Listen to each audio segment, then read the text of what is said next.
Good afternoon. I have just returned from Buckingham Palace, where I accepted an invitation from His Majesty the King to form the next government of this great nation.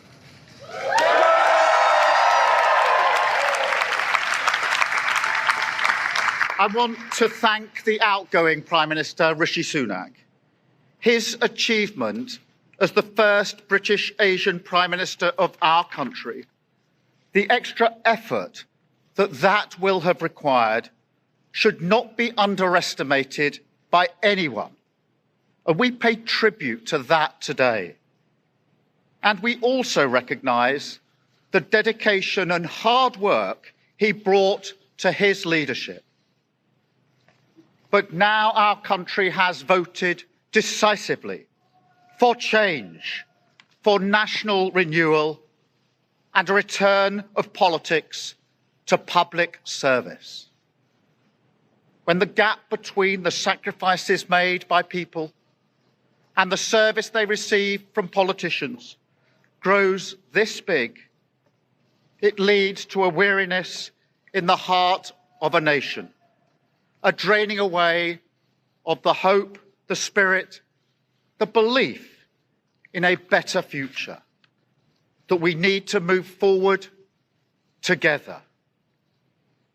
Now, this wound, this lack of trust, can only be healed by actions, not words. I know that. But we can make a start today with the simple acknowledgement that public service is a privilege and that your government should treat every single person in this country with respect. If you voted Labour yesterday, we will carry the responsibility of your trust as we rebuild our country. But whether you voted Labour or not, in fact, especially if you did not, I say to you directly, my government will serve you. Politics can be a force for good. We will show that. We've changed the Labour Party, returned it to service, and that is how we will govern. Country first, party second.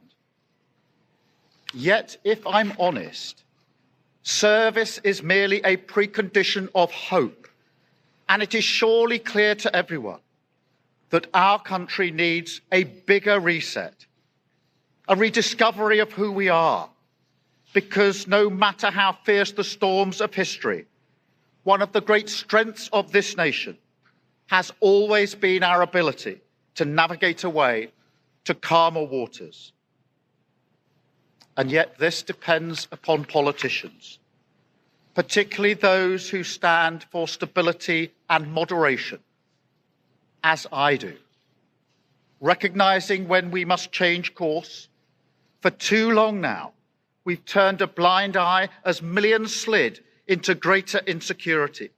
Nurses, builders, drivers, carers, people doing the right thing, working harder every day, recognised at moments like this before, yet as soon as the cameras stop rolling, their lives are ignored. I want to say very clearly to those people, not this time. Changing a country is not like flicking a switch. The world is now a more volatile place. This will take a while. But have no doubt that the work of change begins immediately. Have no doubt that we will rebuild Britain with wealth created in every community.